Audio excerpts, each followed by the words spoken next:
On the first day of the 7th month, hold a sacred assembly and do no regular work. It is a day for you to sound the trumpets. As an aroma pleasing to the Lord, offer a burnt offering of 1 young bull, 1 ram, and 7 male lambs a year old, all without defect. With the bull, offer a grain offering of 3/10 of an ephah of the finest flour mixed with olive oil. With the ram, 2/10, and with each of the 7 lambs, 1/10. Include 1 male goat as a sin offering to make atonement for you. These are in addition to the monthly and daily burnt offerings with their grain offerings and drink offerings as specified. They are food offerings presented to the Lord, a pleasing aroma. On the 10th day of this 7th month, hold a sacred assembly. You must deny yourselves and do no work. Present as an aroma pleasing to the Lord a burnt offering of 1 young bull, 1 ram, and 7 male lambs a year old, all without defect. With the bull, offer a grain offering of 3/10 of an ephah of the finest flour mixed with olive oil. With the ram, 2/10, and with each of the 7 lambs, 1/10. Include 1 male goat as a sin offering, in addition to the sin offering for atonement and the regular burnt offering with its grain offering and their drink offerings. On the 15th day of the 7th month, hold a sacred assembly and do no regular work. Celebrate a festival to the Lord for 7 days. Present as an aroma pleasing to the Lord a food offering consisting of a burnt offering of 13 young bulls, 2 rams, and 14 male lambs a year old, all without defect. With each of the 13 bulls, offer a grain offering of 3/10 of an ephah of the finest flour mixed with olive oil. With each of the 2 rams, 2/10, and with each of the 14 lambs, 1/10. Include 1 male goat as a sin offering, in addition to the regular burnt offering with its grain offering and drink offering. On the 2nd day, offer 12 young bulls, 2 rams, and 14 male lambs a year old, all without defect. With the bulls, rams, and lambs, offer their grain offerings and drink offerings according to the number specified. Include 1 male goat as a sin offering, in addition to the regular burnt offering with its grain offering and their drink offerings. On the 3rd day, offer 11 bulls, 2 rams, and 14 male lambs a year old, all without defect. With the bulls, rams, and lambs, offer their grain offerings and drink offerings according to the number specified. Include 1 male goat as a sin offering, in addition to the regular burnt offering, with its grain offering and drink offering. On the 4th day, offer 10 bulls, 2 rams, and 14 male lambs a year old, all without defect. With the bulls, rams, and lambs, offer their grain offerings and drink offerings according to the number specified. Include 1 male goat as a sin offering in addition to the regular burnt offering with its grain offering and drink offering. On the 5th day, offer 9 bulls, 2 rams, and 14 male lambs a year old, all without defect. With the bulls, rams, and lambs, offer their grain offerings and drink offerings according to the number specified.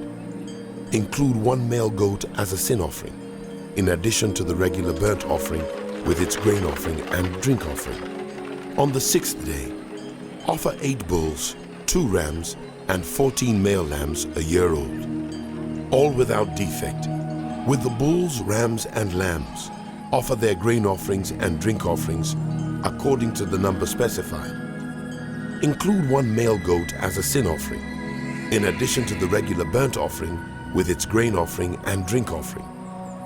On the 7th day, offer 7 bulls, 2 rams, and 14 male lambs a year old, all without defect. With the bulls, rams, and lambs, offer their grain offerings and drink offerings according to the number specified. Include 1 male goat as a sin offering, in addition to the regular burnt offering with its grain offering and drink offering. On the 8th day, hold a closing special assembly and do no regular work. Present as an aroma pleasing to the Lord a food offering consisting of a burnt offering of 1 bull, 1 ram, and 7 male lambs a year old, all without defect. With the bull, the ram, and the lambs, offer their grain offerings and drink offerings according to the number specified. Include 1 male goat as a sin offering, in addition to the regular burnt offering with its grain offering and drink offering. In addition to what you vow and your freewill offerings, offer these to the Lord at your appointed festivals. Your burnt offerings, grain offerings, drink offerings, and fellowship offerings. Moses told the Israelites all that the Lord commanded him. Moses said to the heads of the tribes of Israel, "This is what the Lord commands. When a man makes a vow to the Lord, or takes an oath to obligate himself by a pledge, he must not break his word, but must do everything he said. When a young woman still living in her father's household makes a vow to the Lord or obligates herself by a pledge, and her father hears about her vow or pledge but says nothing to her, then all her vows and every pledge by which she obligated herself will stand. But if her father forbids her when he hears about it, none of her vows or the pledges by which she obligated herself will stand. The Lord will release her because her father has forbidden her. If she marries after she makes a vow, or after her lips utter a rash promise by which she obligates herself, and her husband hears about it but says nothing to her, then her vows or the pledges by which she obligated herself will stand. But if her husband forbids her when he hears about it, he nullifies the vow that obligates her or the rash promise by which she obligates herself, and the Lord will release her. Any vow or obligation taken by a widow or divorced woman will be binding on her. If a woman living with her husband makes a vow or obligates herself by a pledge under oath, and her husband hears about it but says nothing to her and does not forbid her, then all her vows or the pledges by which she obligated herself will stand. But if her husband nullifies them when he hears about them, then none of the vows or pledges that came from her lips will stand. Her husband has nullified them, and the Lord will release her. Her husband may confirm or nullify any vow she makes or any sworn pledge to deny herself. But if her husband says nothing to her about it from day to day, then he confirms all her vows or the pledges binding on her. He confirms them by saying nothing to her when he hears about them. If, however, he nullifies them sometime after he hears about them, then he must bear the consequences of her wrongdoing. These are the regulations the Lord gave Moses concerning relationships between a man and his wife, and between a father and his young daughter still living at home. The Lord said to Moses, "Take vengeance on the Midianites for the Israelites. After that, you will be gathered to your people." So Moses said to the people, Arm some of your men to go to war against the Midianites, so that they may carry out the Lord's vengeance on them. Send into battle 1,000 men from each of the tribes of Israel. So 12,000 men armed for battle, 1,000 from each tribe, were supplied from the clans of Israel. Moses sent them into battle, 1,000 from each tribe, along with Phinehas, son of Eleazar, the priest, who took with him articles from the sanctuary and the trumpets for signaling. They fought against Midian as the Lord commanded Moses, and killed every man. Among their victims were Evi, Rechab, Zur, Hur, and Reba, the 5 kings of Midian. They also killed Balaam, son of Beor, with the sword. The Israelites captured the Midianite women and children, and took all the Midianite herds, flocks, and goods as plunder.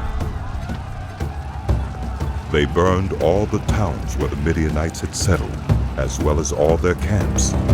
They took all the plunder and spoils, including the people and animals, and brought the captives, spoils, and plunder to Moses and Eleazar the priest and the Israelite assembly at their camp on the plains of Moab by the Jordan, across from Jericho.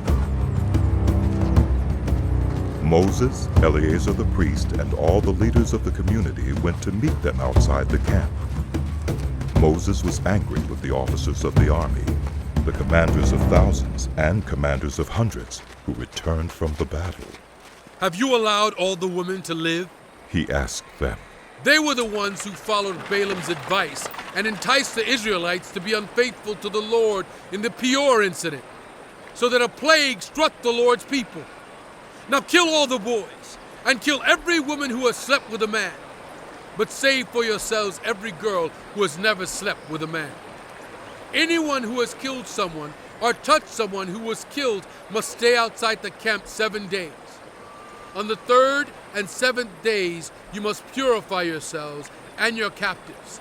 Purify every garment as well as everything made of leather, goat hair, or wood. Then Eleazar the priest said to the soldiers who had gone into battle, This is what is required by the law that the Lord gave Moses: gold, silver, bronze, iron, tin, lead, and anything else that can withstand fire must be put through the fire, and then it will be clean. But it must also be purified with the water of cleansing. And whatever cannot withstand fire must be put through that water. On the 7th day, wash your clothes, and you will be clean. Then you may come into the camp. The Lord said to Moses, You and Eleazar the priest and the family heads of the community are to count all the women and animals that were captured. Divide the spoils equally between the soldiers who took part in the battle and the rest of the community. From the soldiers who fought in the battle, set apart as tribute for the Lord 1 out of every 500, whether women, cattle, donkeys, or sheep. Take this tribute from their half share and give it to Eleazar the priest as the Lord's part. From the Israelites' half, select 1 out of every 50, whether women, cattle, donkeys, sheep, or other animals. Give them to the Levites, who are responsible for the care of the Lord's tabernacle. So Moses and Eleazar the priest did as the Lord commanded Moses. The plunder remaining from the spoils that the soldiers took was 675,000 sheep, 72,000 cattle, 61,000 donkeys, and 32,000 women who had never slept with a man. The half share of those who fought in the battle was 337,500 sheep, of which the tribute for the Lord was 675, 36,000 cattle, of which the tribute for the Lord was 72, 30,500 donkeys, of which the tribute for the Lord was 61, 16,000 women, of whom the tribute for the Lord was 32. Moses gave the tribute to Eleazar the priest as the Lord's part, as the Lord commanded Moses. The half belonging to the Israelites, which Moses set apart from that of the fighting men, the community's half, was 337,500 sheep, 36,000 cattle, 30,500 donkeys, and 16,000 women. From the Israelites' half, Moses selected 1 out of every 50 women and animals, as the Lord commanded him, and gave them to the Levites, who were responsible for the care of the Lord's tabernacle. Then the officers who were over the units of the army, the commanders of thousands and commanders of hundreds, went to Moses and said to him, Your servants have counted the soldiers under our command, and not one is missing. So we have brought as an offering to the Lord the gold articles each of us acquired: armlets, bracelets, signet rings, earrings, and necklaces, to make atonement for ourselves before the Lord. Moses and Eleazar the priest accepted from them the gold, all the crafted articles, all the gold from the commanders of thousands and commanders of hundreds that Moses and Eleazar presented as a gift to the Lord, weighed 16,750 shekels. Each soldier had taken plunder for himself. Moses and Eleazar the priest accepted the gold from the commanders of thousands and commanders of hundreds, and brought it into the tent of meeting as a memorial for the Israelites before the Lord. The Reubenites and Gadites, who had very large herds and flocks, saw that the lands of Jazer and Gilead were suitable for livestock. So they came to Moses and Eleazar the priest, and to the leaders of the community, and said, Adaroth, Dibon, Jazer, Nimrah, Heshbon, Elealah, Sebam, Nebo, and beyond. The land the Lord subdued before the people of Israel are suitable for livestock, and your servants have livestock. If we have found favor in your eyes, let this land be given to your servants as our possession. Do not make us cross the Jordan. Moses said to the Gadites and Reubenites, Should your own people go to war while you sit here? Why do you discourage the Israelites from crossing over into the land the Lord has given them? This is what your fathers did when I sent them from Kadesh Barnea to look over the land. After they went up to the valley of Eshcol and viewed the land, they discouraged the Israelites from entering the land the Lord had given them. The Lord's anger was aroused that day, and he swore this oath. Because they have not followed me wholeheartedly, not one of those who were 20 years old or more when they came up out of Egypt will see the land I promised on oath to Abraham, Isaac, and Jacob. Not one, except Caleb, son of Jephunneh the Kenizzite, and Joshua, son of Nun, for they followed the Lord wholeheartedly. The Lord's anger burned against Israel, and he made them wander in the wilderness 40 years, until the whole generation of those who had done evil in his sight was gone. And here you are, a brood of sinners, standing in the place of your fathers and making the Lord even more angry with Israel. If you turn away from following him, he will again leave all this people in the wilderness, and you will be the cause of their destruction. Then they came up to him and said, We would like to build pens here for our livestock, cities for our women and children, but we will arm ourselves for battle and go ahead of the Israelites until we have brought them to their place. Meanwhile, our women and children will live in fortified cities for protection from the inhabitants of the land. We will not return to our homes until all the Israelites have received their inheritance. We will not receive any inheritance with them on the other side of the Jordan, because our inheritance has come to us on the east side of the Jordan. Then Moses said to them, If you will do this, if you will arm yourselves before the Lord for battle, and if all of you who are armed cross over the Jordan before the Lord until he has driven his enemies out before him, then when the land is subdued before the Lord, you may return and be free from your obligation to the Lord and to Israel. And this land will be your possession before the Lord. But if you fail to do this, you will be sinning against the Lord, and you may be sure that your sin will find you out. Build cities for your women and children, and pens for your flocks, but do what you have promised. The Gadites and Reubenites said to Moses, We, your servants, will do as our Lord commands. Our children and wives, our flocks and herds will remain here in the cities of Gilead. But your servants, every man who is armed for battle, will cross over to fight before the Lord, just as our Lord says. Then Moses gave orders about them to Eleazar the priest and Joshua son of Nun, and to the family heads of the Israelite tribes.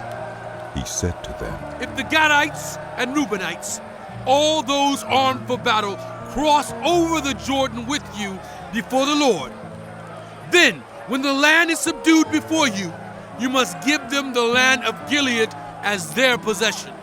But if they do not cross over with you armed, they must accept their possession with you in Canaan. The Gadites and Reubenites answered, Your servants will do what the Lord has said. We will cross over before the Lord into Canaan armed. But the property we inherit will be on this side of the Jordan. Then Moses gave to the Gadites, the Reubenites, and the half-tribe of Manasseh, son of Joseph, the kingdom of Sihon, king of the Amorites, and the kingdom of Og, king of Bashan, the whole land with its cities and the territory around them. The Gadites built up Dibon, Ataroth, Aurora, Atroth-Shophan, Jazer, Jokbahar, Beth-Nimrah, and Beth-Haran as fortified cities, and built pens for their flocks. And the Reubenites rebuilt Heshbon, Elealeh, and Kiriathaim, as well as Nebo and Baal-Meon. These names were changed, and Sibmah. They gave names to the cities they rebuilt. The descendants of Machir, son of Manasseh, went to Gilead, captured it, and drove out the Amorites who were there. So Moses gave Gilead to the Machirites, the descendants of Manasseh, and they settled there. Jair, a descendant of Manasseh, captured their settlements and called them Havoth-Jair, and Nobah captured Kenath and its surrounding settlements and called it Nobah after himself. Here are the stages in the journey of the Israelites when they came out of Egypt by divisions under the leadership of Moses and Aaron. At the Lord's command, Moses recorded the stages in their journey. This is their journey by stages. The Israelites set out from Ramses on the 15th day of the first month, the day after the Passover. They marched out defiantly in full view of all the Egyptians who were burying all their firstborn, whom the Lord had struck down among them. For the Lord had brought judgment on their gods. The Israelites left Ramses and camped at Succoth. They left Succoth and camped at Etam on the edge of the desert.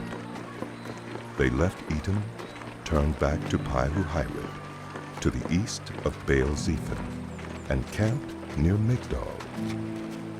They left Pi-hahiroth and passed through the sea into the desert, and when they had traveled for 3 days in the desert of Etam, they camped at Marah.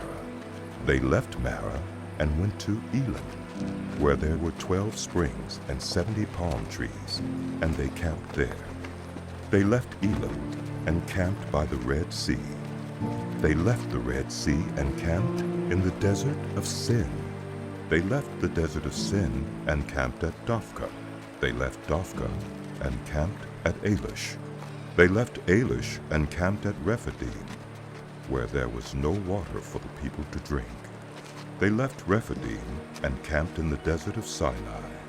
They left the desert of Sinai and camped at Kibroth-Hattaavah. They left Kibroth-Hattaavah and camped at Huzirath. They left Huzirath and camped at Rithmah. They left Rithmah and camped at Rimmon-Perez. They left Rimmon-Perez and camped at Libnah. They left Libnah and camped at Rissah. They left Rissah and camped at Kehulatha. They left Kehulatha and camped at Mount Shephar. They left Mount Shephar and camped at Harada. They left Harada and camped at Machelath. They left Machelath and camped at Tahath. They left Tahath and camped at Terah. They left Terah and camped at Mithkah.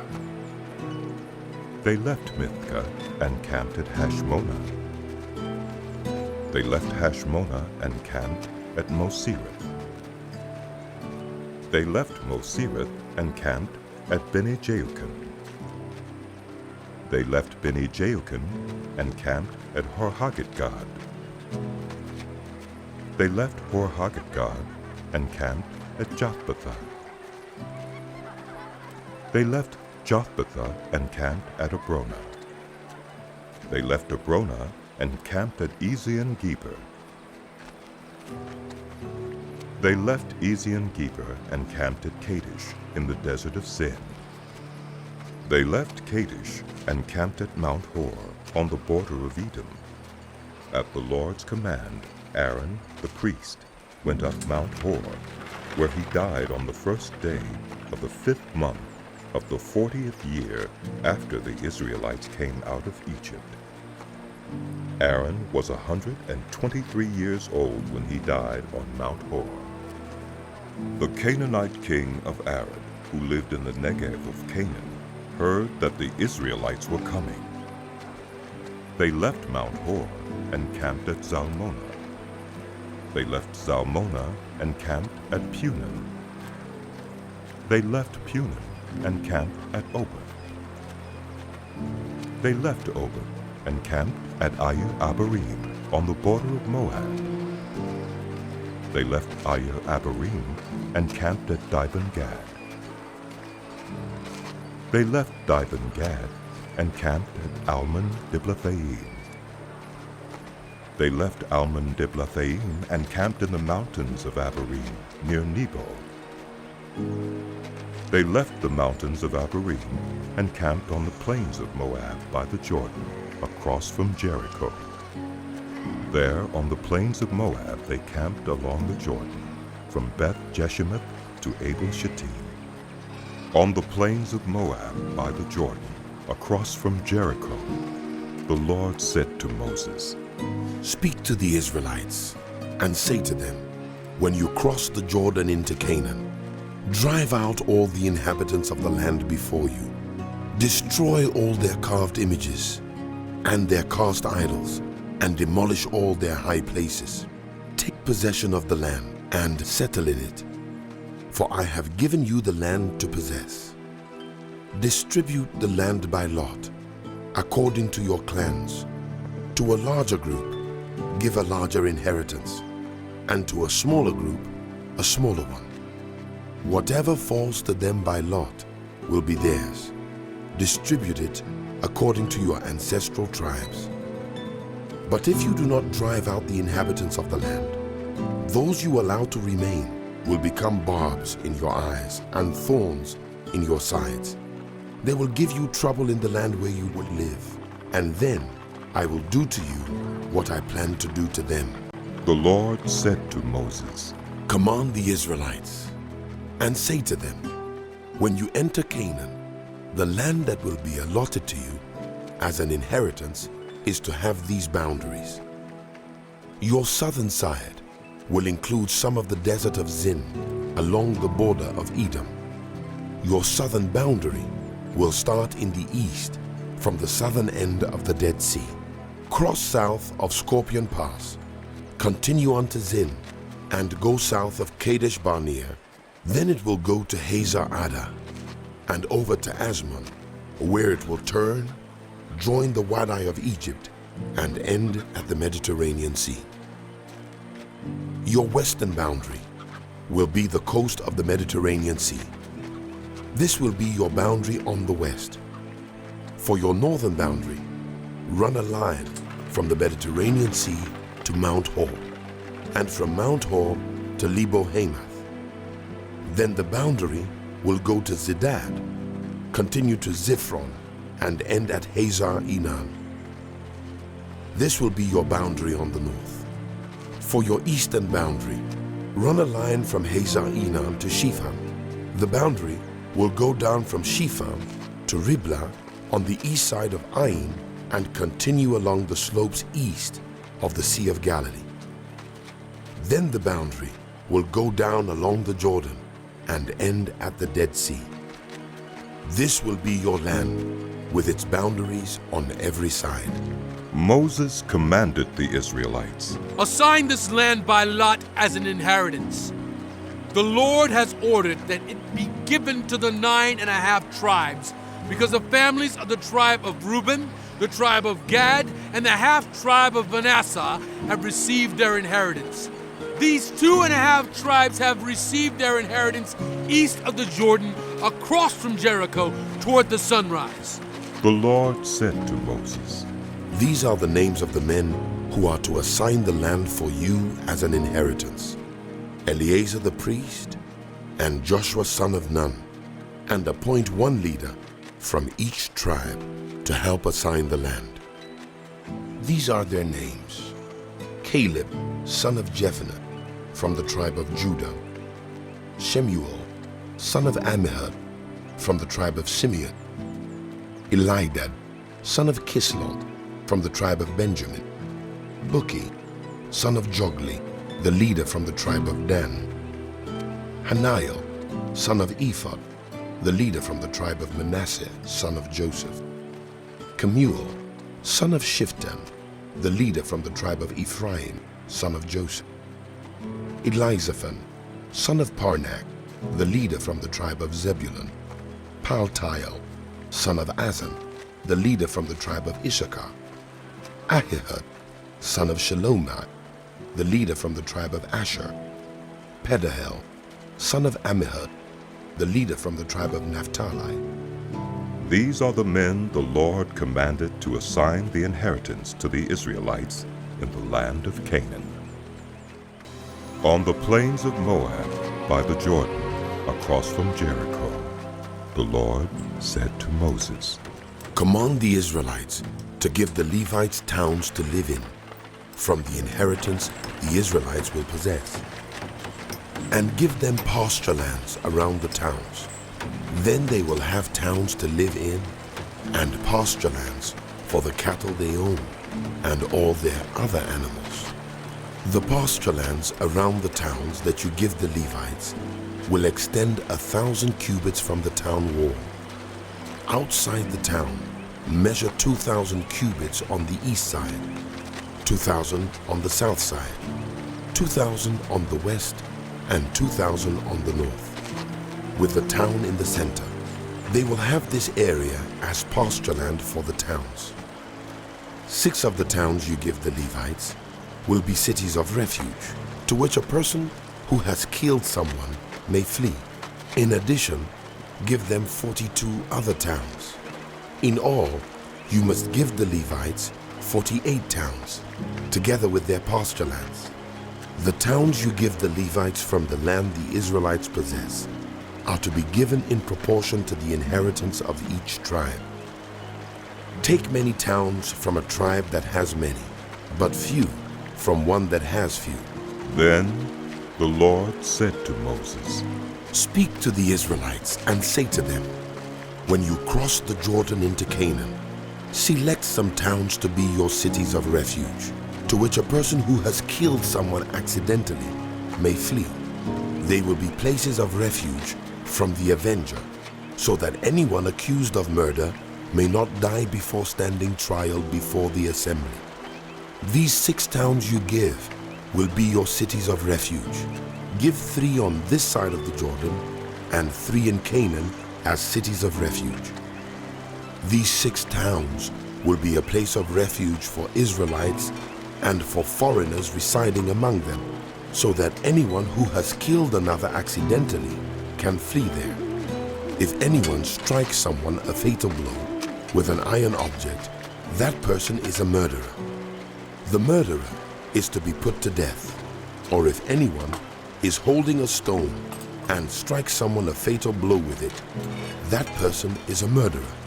The murderer is to be put to death.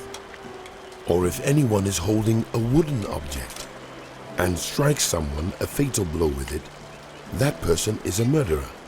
The murderer is to be put to death. The avenger of blood shall put the murderer to death.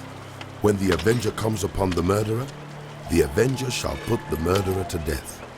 If anyone with malice aforethought shoves another or throws something at them intentionally so that they die, Or, if out of enmity, one person hits another with their fist, so that the other dies, that person is to be put to death.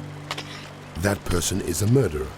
The avenger of blood shall put the murderer to death when they meet. But if without enmity, someone suddenly pushes another or throws something at them unintentionally, or without seeing them, drops on them a stone heavy enough to kill them, and they die, then since that other person was not an enemy, and no harm was intended, the assembly must judge between the accused and the avenger of blood, according to these regulations. The assembly must protect the one accused of murder from the avenger of blood, and send the accused back to the city of refuge to which they fled. The accused must stay there until the death of the high priest, who was anointed with the holy oil.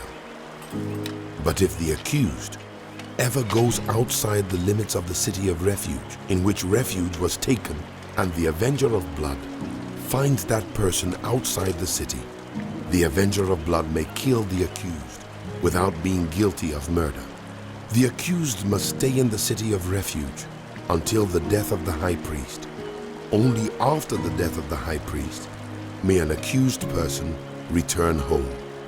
This is to have the force of law for you throughout the generations to come, wherever you live. Anyone who kills a person is to be put to death as a murderer, only on the testimony of witnesses. But no one is to be put to death on the testimony of only one witness. Do not accept a ransom for the life of a murderer who deserves to die. A murderer is to be put to death. Do not accept a ransom for anyone who has fled to a city of refuge, and so allow them to go back and live on their own land before the death of the high priest. Do not pollute the land where you are. Bloodshed pollutes the land, and atonement cannot be made for the land on which blood has been shed, except by the blood of the one who shed it. Do not defile the land where you live, and where I dwell, for I, the Lord, dwell among the Israelites. The family heads of the clan of Gilead, son of Machir, the son of Manasseh, who were from the clans of the descendants of Joseph, came and spoke before Moses and the leaders, the heads of the Israelite families. They said, When the Lord commanded my Lord to give the land as an inheritance to the Israelites by lot, he ordered you to give the inheritance of our brother Zelophehad to his daughters. Now suppose they marry men from other Israelite tribes. Then their inheritance will be taken from our ancestral inheritance and added to that of the tribe they marry into. And so part of the inheritance allotted to us will be taken away. When the year of Jubilee for the Israelites comes, their inheritance will be added to that of the tribe into which they marry, and their property will be taken from the tribal inheritance of our ancestors. Then, at the Lord's command, Moses gave this order to the Israelites. What the tribe of the descendants of Joseph is saying is right. This is what the Lord commands for Zelophehad's daughters. They may marry anyone they please, as long as they marry within their father's tribal clan. No inheritance in Israel is to pass from one tribe to another, for each of the Israelites shall keep the tribal inheritance of their ancestors. Every daughter who inherits land in any Israelite tribe must marry someone in her father's tribal clan, so that all Israelites will possess the inheritance of their ancestors. No inheritance may pass from one tribe to another, for each Israelite tribe is to keep the land it inherits. So Zelophehad's daughters did as the Lord commanded Moses. Zelophehad's daughters, Mahlah, Tirzah, Hoglah, Milcah, and Noah, married their cousins on their father's side. They married within the clans of the descendants of Manasseh, son of Joseph, and their inheritance remained in their father's tribe and clan. These are the commands and regulations the Lord gave through Moses to the Israelites on the plains of Moab by the Jordan, across from Jericho.